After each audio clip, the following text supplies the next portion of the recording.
Hey, today I'll show you how to remove the green color, the green screen in Camtasia Studio. So I have this picture which I downloaded from Pexels and I want to remove the green color and add my own video to be played on the screen. So let's have a look how we can remove this color in Camtasia Studio. We have a menu on the left side, this visual effects, and here we have to scroll all the way down until we find remove color. Either you can drag this effect on your photo or on your video, either you can select the photo, okay, or the video, right click on the effect and then select add to selected media. Now let's open our properties menu from the right and let's select the color here. I'll press right here and let's use this pen, and now let's click on the color on which we want to remove, and this way we just basically remove that color. Okay, let's increase the length of this photo, and now I want to do my business and add that video to be played on the screen. Let's decrease the size of the video,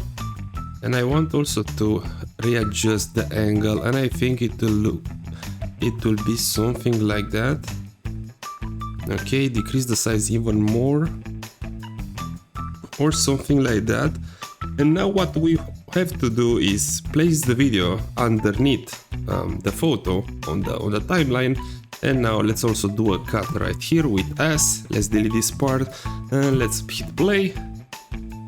Beautiful. And we removed the green screen, the green color, and added our own video. In this way you can remove any color which you want in Camtasia Studio. All you have to do, if you have that effect on the right, select again the color, and you can use also this pen to tell Camtasia, hey, I want you to remove this color, and Camtasia now removed you the white or whatever, and with Ctrl and Z you can undo some changes. So this is how to remove a color in Camtasia Studio. I hope it was helpful and I hope you have a great day.